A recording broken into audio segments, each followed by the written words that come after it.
할렐루야.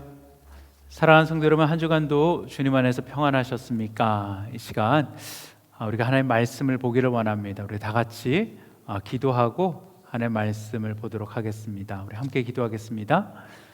사랑과 은혜가 많으신 아버지 하나님, 감사를 드립니다. 하나님, 이 시간 우리로 하나님의 음성 가운데, 하나님의 말씀 가운데, 하나님의 진리 가운데 세워주신 주님, 우리 성령님께서 우리 안에 빛을 비춰주시사 우리로 진리의 말씀이 깨달아지게 하여 주시옵소서. 또한 이 말씀이 내 안에 능력이 되어지고 힘이 되어지고 무엇보다도 소망이 되어져서 하나님 살아가게 하여 주시옵소서. 우리 주님을 의지합니다. 모든 말씀 우리 주 예수 그리스도 이름으로 기도드립니다. 아멘. 오늘 저와 여러분에게 허락하신 하나님의 말씀은 계속해서 우리 학개서입니다. 학개서 2장 우리 10절로 19절까지 말씀 제가 여러분을 위해서 봉독해 드리도록 하겠습니다. 다리오 왕 2년 9월 24일에 여호와의 말씀이 선지자 학개에게 임하니라. 가라사대 나 만군의 여호와가 말하노니 너는 제사장에게 율법에 대하여 물어 이르기를 사람이 옷자락에 거룩한 고기를 쌓는데 그 옷자락이 만일 떡이나 국이나 포도주에나 기름에나 다른 식물에 닿았으면 그것이 성물이 되겠느냐 하라. 학개가 물음에 제사장들이 대답하여 가로되 아니니라. 학개가 가로되 시체를 만져서 부정하여진 자가 만일 그것들 중에 하나를 만지면 그것이 부정하겠느냐. 제사장들이 대답하여 가로되 부정하겠느니라.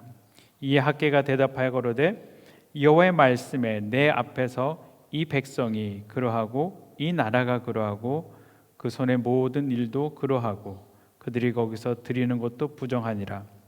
이제 청컨대 너희는 오늘부터 이전 곧 여호와의 전에 돌이 돌 위에 놓이지 않았던 때를 추억하라. 그때에는 20석 곡식 더미에 이른즉 10석뿐이었고 포도즙 틀에 50그릇을 길르러 이른즉 20그릇뿐이었느니라. 나 만군의 여호와가 말하노라. 내가 너희 손으로 지은 모든 일에 폭풍과 곰팡과 우박으로 쳤으나 너희가 내게로 돌이키지 아니하였느니라. 너희는 오늘부터 이전 일을 추억하여 보라. 9월 24일 곧 여호와의 전지대를 쌓던 날부터 추억하여 보라. 곡식 종자가 오히려 창고에 있느냐? 포도나무, 무화과 나무, 석류나무, 감람나무에 열매가 맺지 못하였느니라. 그러나 오늘부터는 내가 너희에게 복을 주리라. 아멘. 오늘 본문의 말씀은 학개 선지자가 BC 520년 6월 1일부터 시작하여서 오늘 읽었던 9월 24일 사이에 선포한 네 편의 말씀 가운데 세 번째 말씀입니다. 첫 번째 말씀 우리가 살펴보았던 대로 학개서 1장에 기록되어져 있습니다. 그 내용은 오랜 기간 여러 가지 이유로 중단되어졌던 성전 건축을 다시 시작하라라는 내용입니다. 모든 사람들이 모였던 6월 1일 날 초하루 집회 때 선포가 되어졌고요. 총독 수룹바벨과 대제사장 여호수아 그리고 많은 백성들이 하나님의 뜻을 다시 한번 깨닫고 6월 24일에 성전 재건을 다시 시작하게 됩니다. 곧바로 일이 시작되어졌던 것 같지는 않고요. 이제 누가 이 일들을 담당해야지 되는지 구체적인 계획들을 세우고 필요한 자재들을 어떻게 구할 건지 그리고 인력들을 어떻게 동원할 것인지 여러 가지 사전 작업을 그때부터 시작을 했던 것 같습니다. 그리고 두 번째 말씀은 우리 2장 1절로부터 9절까지 선포되어졌던 말씀이죠. 이제 공사를 시작한 지 한 달이 지난 7월 21일 날에 말씀을 하십니다.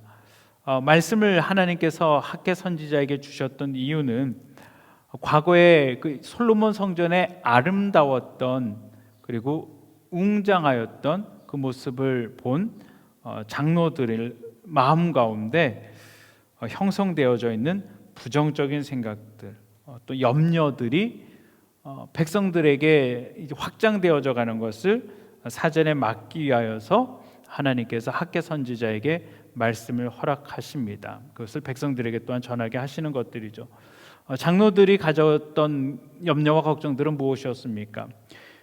과거보다 너무나도 초라한 현재 이 성전의 모습들, 또 이제 지어야지 되는데 이 초라한 모습들, 특별히 하나님의 임재를 나타내는 법궤가 없는 이 상황 가운데 우리가 이 성전을 짓는다고 해서 하나님께서 과연 이곳 가운데 임하시겠느냐라는 것입니다.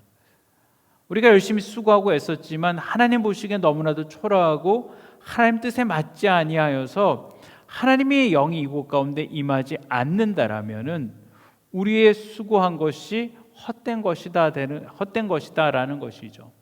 그런 부정적인 생각들이 퍼져가게 되어지면은 사람들이 성전을 건축하려 하지를 않겠죠. 해도 소용이 없는데 무엇을 위해서 이것들을 하느냐라는 것들을 막기 위해서요, 하나님께서는 학개 선지자를 통하여서 약속해 주십니다. 그 약속의 말씀이 무엇입니까? 너희들의 나중 영광이 이전의 영광보다 더 크겠다라고 하나님께서 분명하게 약속해 주십니다. 그리고 내가 이곳 가운데 평강을 주리라라고 말씀하시면서요, 이 말씀은 만군의 여호와의 말씀이다, 꼭 성취되어질 것이다라고 선포를 하십니다. 그리고 오늘 말씀 세 번째 9월 24일 날 선포를 하십니다. 이 말씀은 이제 두 번째 말씀이 선포되어진 지 2달 만에 선포되어지는 말씀입니다. 근데 여러분, 우리가 성경을 읽을 때요, 예언서들 가운데 특별히 이제 우리가 이 학개서를 소선지서다라고 얘기를 하는데요, 소선지서들 가운데 바벨론 포로기 이후에, 바벨론에서 돌아온 이후에 하나님께서는 3명의 선지자를 이스라엘 백성들에게 보내십니다.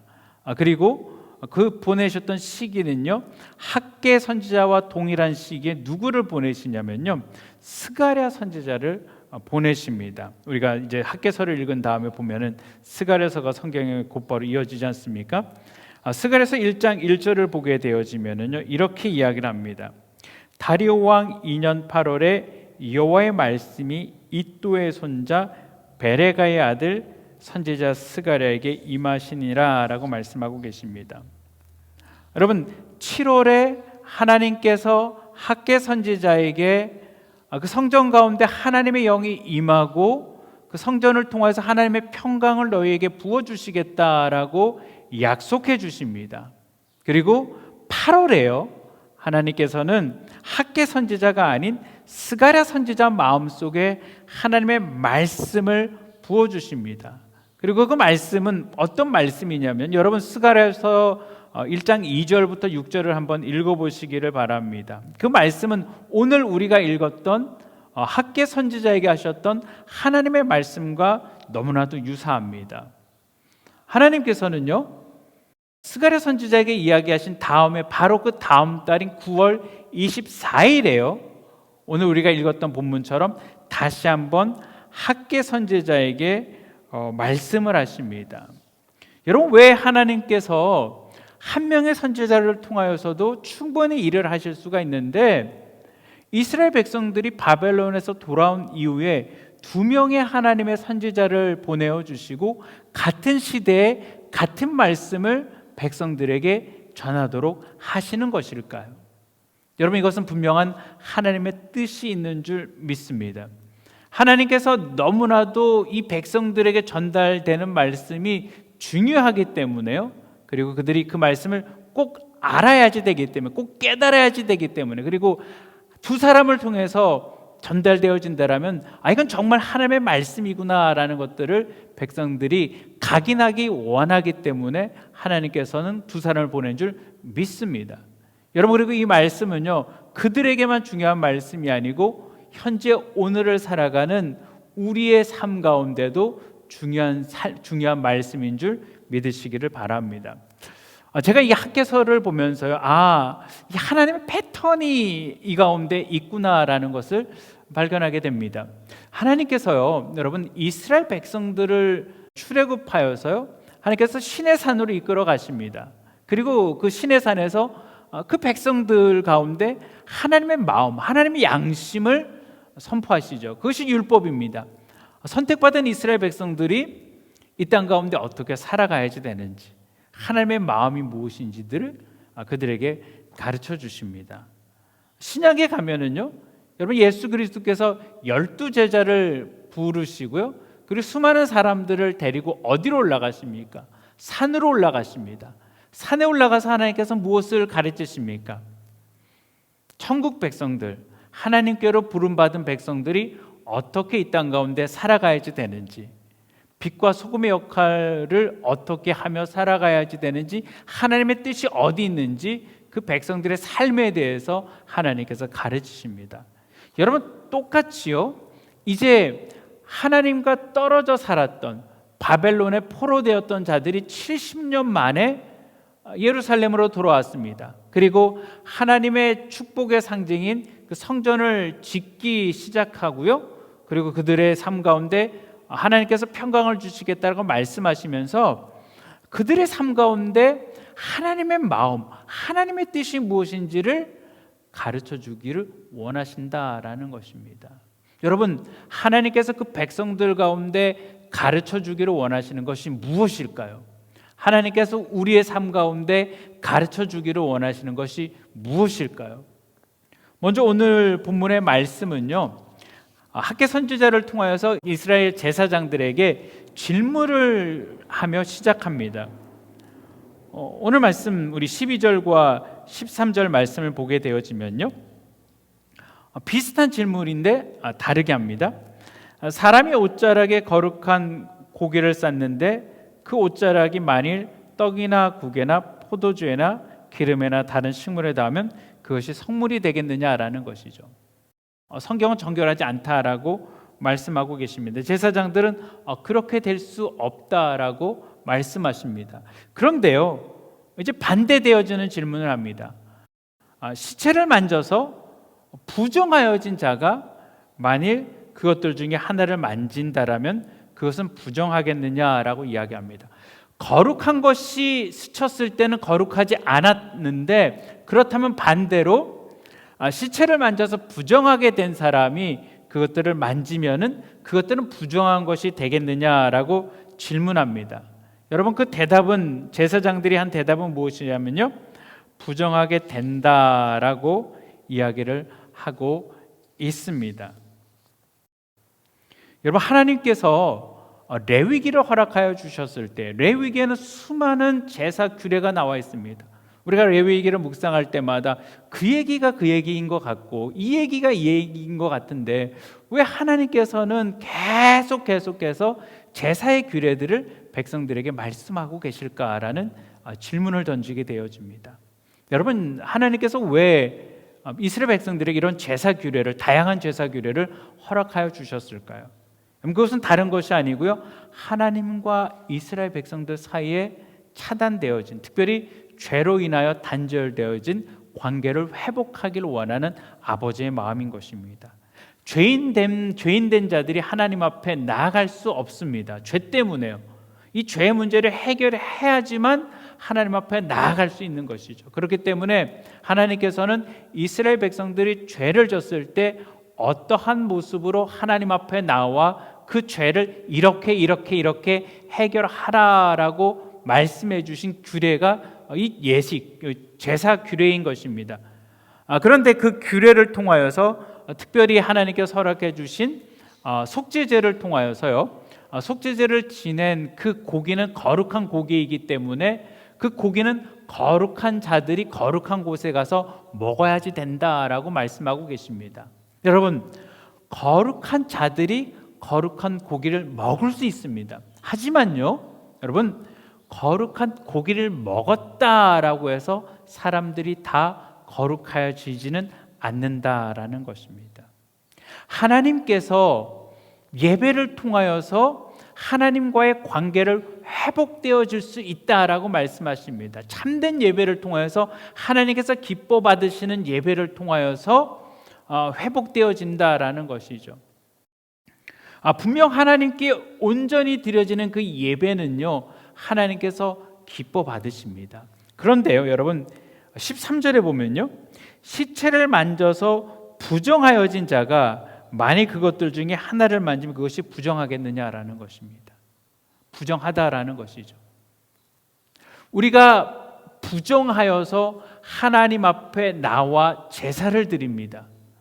내 안에 부정함을 깨닫고 말씀대로 살지 못함을 참여하며 하나님 앞에 나와 제사를 드릴 때 참으로 회개하는 자의 그 회개의 예배를 하나님께서 받으시는데요, 이 부정한 모습으로 참된 회개 없이 형식적으로 나와서 더러운 마음을 가지고 나와서 하나님 앞에 예배드리는 이 더러움 자체가, 그것을 참여하는 마음이 없다라면 하나님께서 그 더러움을 그냥 그대로 더러움 가운데 내버려 두시겠다라고 말씀하는 것입니다.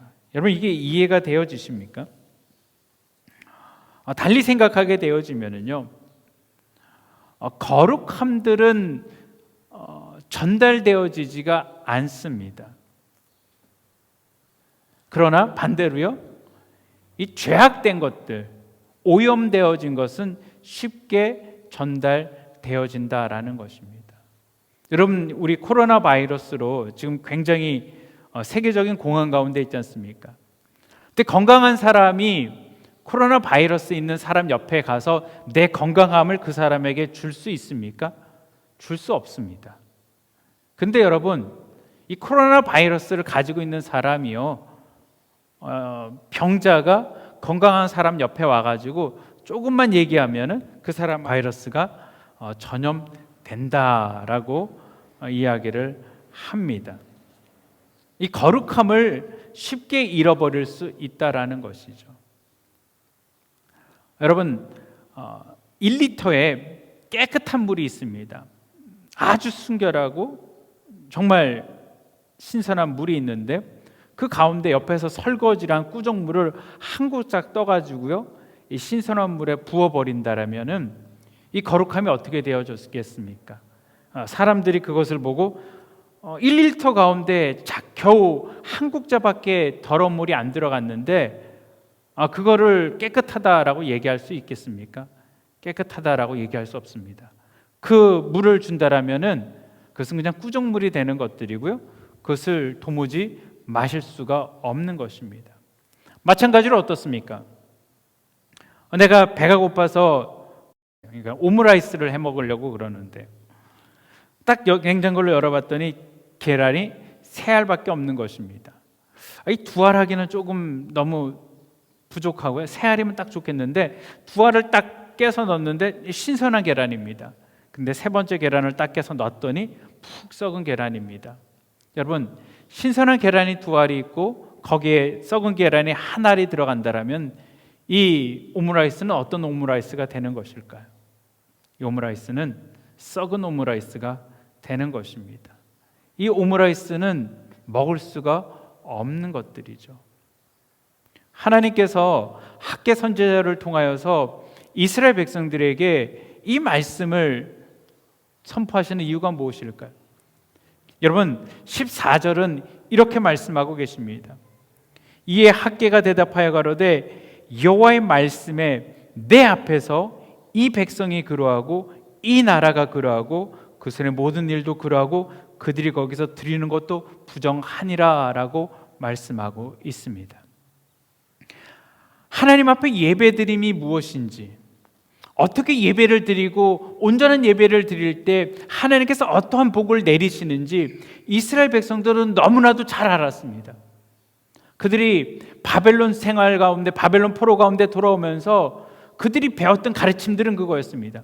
우리가 하나님 앞에 온전한 예배를 드리고 하나님 앞에 바르게 살아간다라면 하나님께서 분명하게 우리 삶 가운데 복을 내려 주신다라는 것입니다. 여러분, 그것은 진리입니다.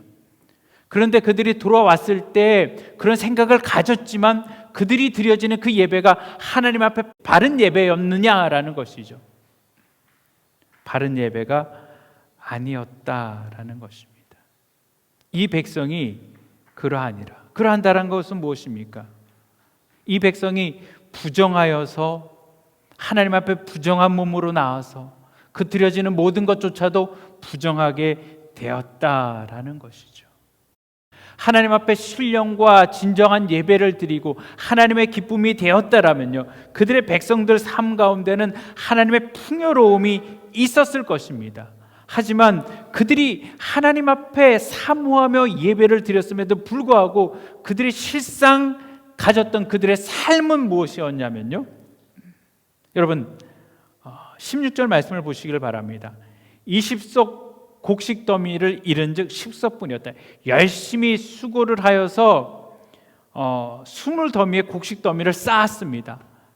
이제 풍요로움을 우리가 만끽하겠구나 생각하고 탈곡을 하였는데 겨우 얻은 것이 얼마였다라고 이야기합니까? 10석밖에 되지 않았다라는 것이죠. 포도주 틀에 가서 50그릇을 얻어야지 50그릇 정도는 얻을 수 있겠다라고 생각하고 그릇을 가지고 갔는데 겨우 20그릇 정도밖에 얻지 못하였다라고 이야기하는 것입니다.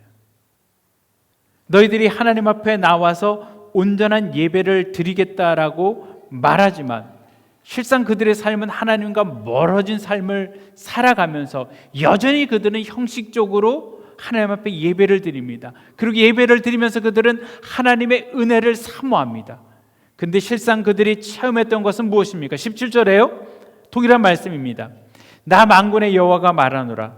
너희 손으로 지은 모든 일에 폭풍과 곰팡이와 우박으로 쳤으나 너희가 내게로 돌이키지 아니하였다라는 것이죠. 여러분, 이것은 하나님의 백성을 대적하는 자들에게 심판하였던 심판의 도구로 쓰였다라는 것입니다. 그런데 그 심판의 도구가 하나님의 백성들 가운데 임하였다라는 것이죠. 여러분, 그들이 참으로 하나님을 바라보고 하나님을 두려워하였다라면요, 그들은 이런 상황 가운데 왜 내 삶 가운데 이런 어려움들이 찾아왔을까 생각해야만 되는 것입니다. 깨달아야만 되는 것입니다. 그러나 이들은 여전히 그것을 깨닫지 못한다라는 것이죠. 사랑하는 성도 여러분, 온 세계는 지금 코로나 바이러스로 인하여서 어려움 가운데 있습니다. 무너짐 가운데 있습니다. 여러분, 우리는 이 시간 분명하게 왜 이 사건이 전 인류적으로 이 땅 가운데 임하고 있는지를 분명하게 생각해야만 되는 것입니다. 깨달아야만 되는 것입니다. 여러분, 하나님께서 이 시대 가운데 이 학개서를 통하여서 우리에게 하시는 말씀이 무엇입니까?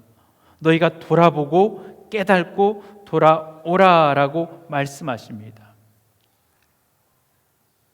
여러분, 우리가 읽었던 본문의 말씀 가운데 부정한 것들에 대하여서요 이야기하는 부정하다라는 의미는요, 테마라는 단어를 사용하고 있습니다. 이 테마라는 단어는요, 종교적으로 의식적으로 부정한 것들을 이야기하는 것입니다. 여러분, 하나님께서 이 땅을 바라보시면서 무엇이라고 말씀하고 계십니까? 이사야서 29장 13절에요. 주께서 가라사대 이 백성이 입으로는 나를 가까이하며 입술로는 나를 존경하나 그 마음은 내게서 멀리 떠났나니 그들이 나를 경외함은 사람의 계명으로 가르침을 받았을 뿐이니라 라고 이야기하고 있습니다.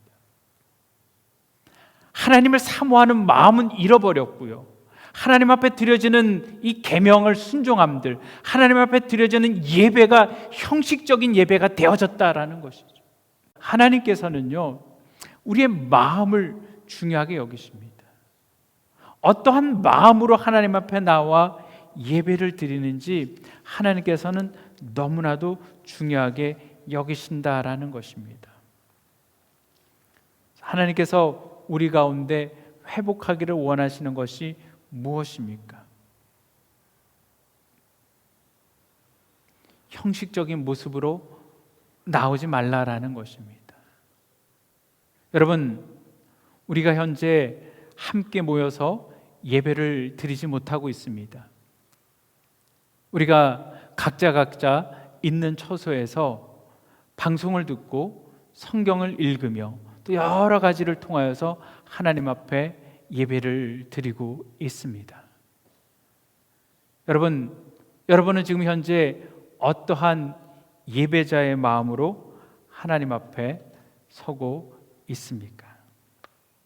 여러분, 우리 하나님께서는 형식적인 예배를 즐거워하지 않습니다.